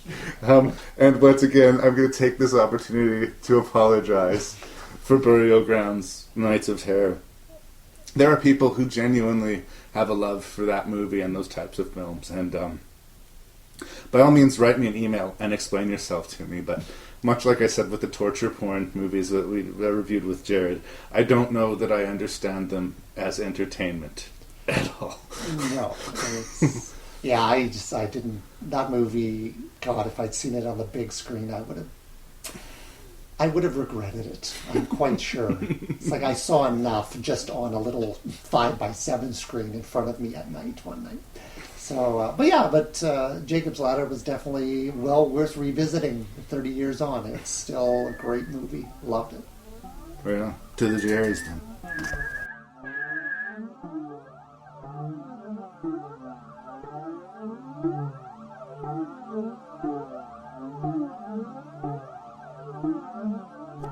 Alright, episode 13, Jerry's What the Fuck, Volume 2. What the Fuck, The Revenge? What the Fuck, This Time Is Personal? This time it was personal. Yes, I would love to hear some of the awards that are gonna... Who's gonna win a Jerry Award today, Ray? Oh, is there really a winner and a loser? It's like, I think everybody's a loser here.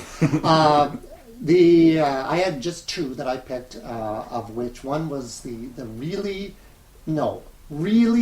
moment in these films, and there was really nobody in contention. There was only one that I considered, and when Michael in Burial Grounds, he's a little jealous of his mother's suitors. He wants to get back with his mother in the womb or as close as possible. It's just disgusting. But the mother, given the circumstances, the mother loses her mind a bit, and when she sees her son come back, doesn't realize that he's a zombie, and whips her boob out to give him the breast that he was asking for. And you know what's coming, the zombie munching on her nipple. But the thing that really bugged me about the scene was when he ripped the whole boob off, and he was gnawing on it like it was a piece of leather. Yeah. And I was going, breast meat is usually the best meat. But no, he was working at it like it was, I don't know what it was made out of, but man. I think he was just enjoying himself. He'd been wanting on that the whole movie. My God, what a terrible film that is. I was just watching that going, and he's still chewing on it. Yeah. It was just terrible. Well, thanks to you, it's that actor is now a Jerry Award-winning actor. Oh, I'm sure he'll be pleased. Really? And then a lot of these movies, they inspired questioning, which can be a good thing. With movies, is that you like to debate what the meaning is, but these movies inspire questions that arise because of the total lack of logic or sense that's unfolding in front of you. And every one of them had its moments. Mulholland Drive, and we've talked about this, what's with the rictus grins on the old couple? Creepy as hell. Why are these little miniature versions of them walking out of a paper bag? It didn't make any logical sense. Well, I'm sure David Lynch couldn't tell you. No, and won't. No. And Burial Grounds. Why are there leg hold traps all over the grounds? Mm-hmm. Why is the scientist trying to be friends with the zombies? Why were all the statues have boobs on them? I was going to mention that. Because there's no shortage of boobs in the film, but they thought they'd throw out a few titty statues, too. Yeah, how did the zombies develop the use of tools? There was lots of things you could question in that film. Don't look back. During the seance, why was the blind lady fondling herself so vigorously? Yeah. She was sitting there rubbing her chest. Like, I got the sense that she was, in communication with a ghost or something was kind of controlling her, but at the same time it was just ugh. The movie kept on wanting us to be not sure about her, and I think that was part of it. They just wanted us to be not quite sure about. Yeah, it was, and in the end you weren't sure. No. But the winner was, for me, in Phenomena, and was the monkey the razor blade killer? That's what I couldn't get. I guess they never really say for sure that it's that little boy that was doing the killing, but why did she kidnap her, and why were all the bodies in her basement if it wasn't her or her son? Well, and the only serial killer they talked about during the film was the razor blade killer, and yet all the killing was occurring with that assemblable spear. Yeah. So it really, if you were straining for some kind of logic, yeah, that's all I could come up with. Well, that's what she gets for going to the Transylvania of Sweden, man. I don't know what to tell you. Swiss. The Swiss Transylvania. Yeah. It was amazing. Some more Jerry Awards given out. I've got 3 for you to consider. I will give you the nominations. You can tell me what the winner is.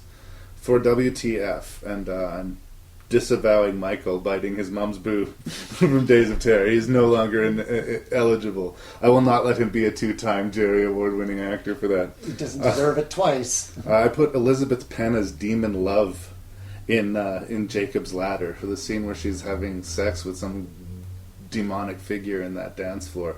Really, really ugly and disturbing. The Two Heroes finale of Phenomenon. That's what the chapter heading is called, where Shapiro gets decapitated and then the monkey shows up and saves the day. That was like the cherry on the top of that pile of shit. Wow. The man behind the restaurant scene in Mulholland Drive really, really unnerved me. I saw this for the first time in the Broadway Theater. We keep mentioning the Broadway Theater. I saw it there when it was in like 2001 or whenever it came out, and that scene just stuck with me. More than anything else in the movie, that scene creeped me out. I wish the movie was about the world of that scene. The third act revelation, over-the-top performance of Florentino in Dead and Buried, when he realizes where he fits into this rich tapestry and just loses his shit completely.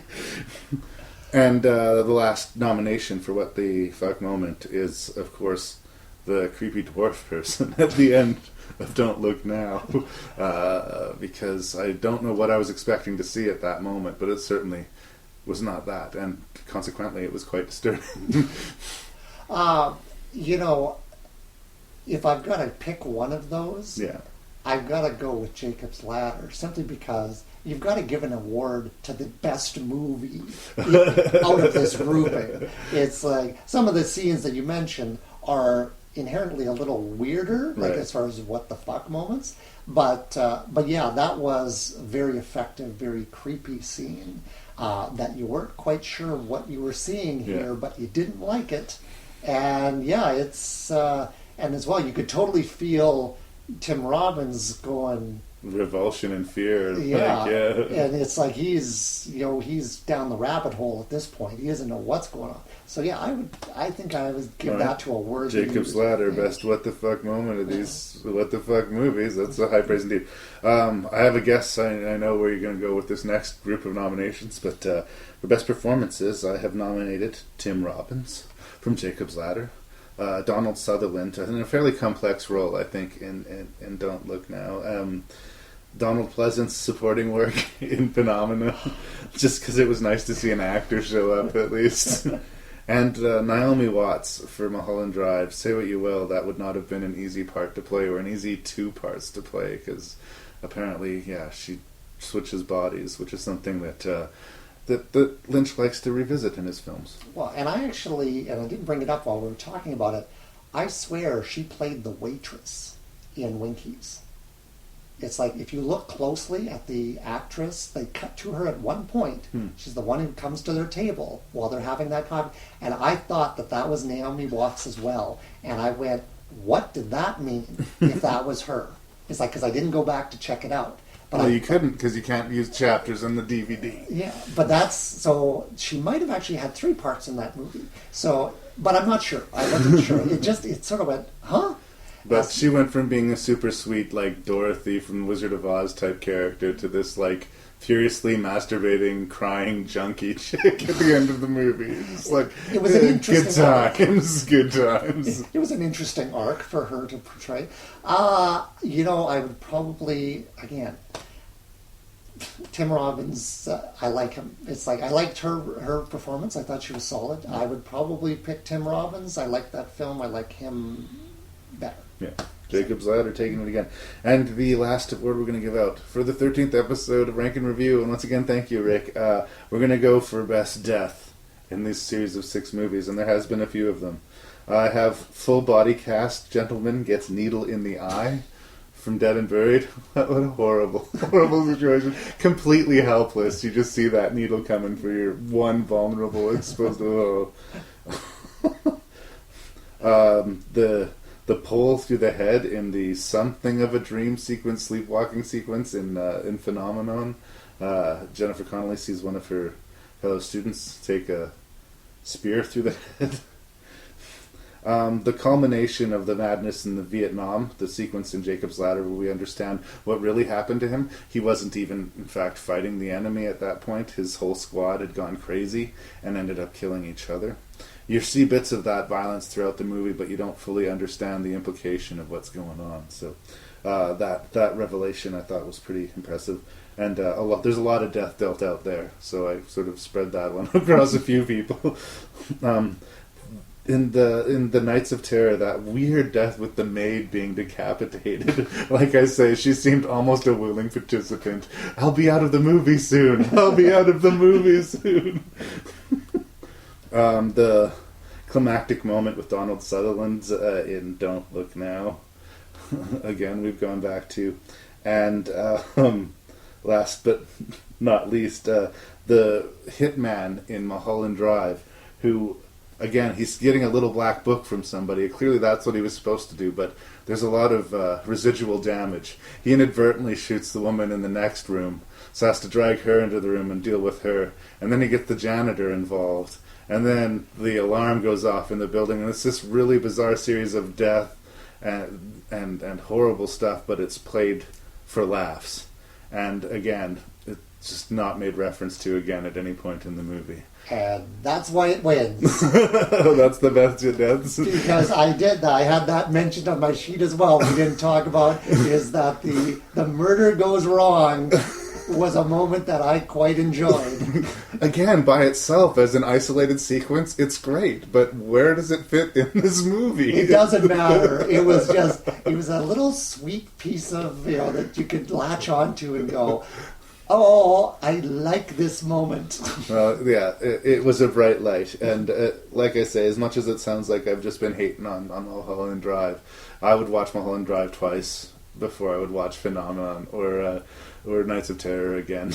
And you can get software that allows you to do movie editing. Yeah. And it might be fun, as an experiment to take Mulholland Drive and do a re-edit on it and see what you could come up with. I just honestly think there's isolated short films. The Winkies film, that the botched hit, even those weird octogenarians with their skull grins. Oh, that was really, really creepy, especially at the beginning of the movie. Yeah. At the end of the movie, it was just sort of a climactic moment. Oh, they're back again. But that shot of them in the back of the car is just disturbing. It is. Well, you don't know. Okay, they're sinister. Yeah, they're gone. And now 2.5 hours of movie, and then you'll see them again briefly. Briefly as they kill our heroine, and that's it. Thank you, Rick. And you are, of course, welcome to try this again. I'll understand if you need to take a breather, or if you maybe need to do one that's themed on elves or fairies next time. Well, I've taken another look at the list. You'll have to send me an updated copy of what's been taken and what's not. But it might be a safer bet to go down the more beaten track, as it were, as opposed to... there's more WTF movies to look at, but I'll understand if you need to mix it up. Thanks a lot, Rick. And so it was that all good things came to an end. Episode 13 is in the rearview mirror. If you'd like to write me and let me know what I got right and what I got wrong this episode, you can do that at ranknreview@gmail.com. That's ranknreview@gmail.com. We also have a Facebook presence for Rank and Review fan site, if that is your thing. If you're a Facebook person, please like and join that group. My name's Larry Parsons. I'm your host and Random Canadian, and thank you so much for listening.